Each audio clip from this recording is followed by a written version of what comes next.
Current కాటుకు నలుగురు బలైపోయారట. ఎక్కడిది? కోరుట్లలో. ఇగో కోరుట్లలో విగ్రహానికి అంటుకున్న మంటలు, చుట్టూ పడిపోయిన కార్మికులు. ఎంత ఘోరమైన విషాదం చూడండి, ఇది కండ్ల ముందు కనబడుతున్నది.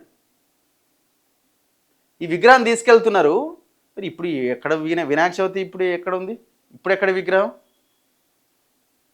ఆ విగ్రహం తరలిస్తుంటే విద్యుత్ వైర్లకు తగిలింది. అందులో ఐరన్కి సంబంధించినవి చేస్తారు కదా, ఉంటుంది కదా, దానికి తగిలినట్టుంది. అందరికి షాక్ కొట్టింది.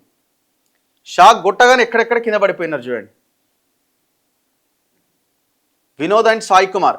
కోరుట్లలో గణేష్ విగ్రహం తరలిస్తుండగా విద్యుత్ ఘాతంతో ఇద్దరి దుర్మరణం.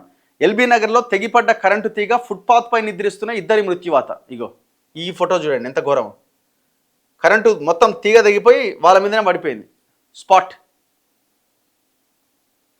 విద్యుత్ తీగలు విషాదం మిగిల్చినాయి. 2 వేరువేరు ఘటనల్లో 4 ప్రాణాలు బలి తీసుకున్నాయి. స్థానికులు, పోలీసులు తెలిపిన వివరాల ప్రకారం జగిత్యాల జిల్లా కోరుట్ల పట్టణంలోని మెట్పల్లి రోడ్లో వినాయక విగ్రహాల తయారీ కేంద్రం నుంచి ఆదివారం సాయంత్రం యజమాని అల్వాల వినోద్తో పాటు మరో 8 మంది పనివారు కర్రల సహాయంతో భారీ విగ్రహాన్ని మరో షెడ్డులోకి తరలిస్తున్నారట. విగ్రహం తడిగా ఉండడంతో దానికి 33/11 kV విద్యుత్ తీగలు తగిలి ఒక్కసారిగా మంటలు లేచినాయి.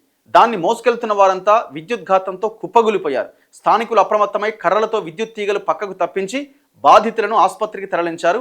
మార్గ మధ్యలోనే వినోద్, సాయి కుమార్ చనిపోయారు.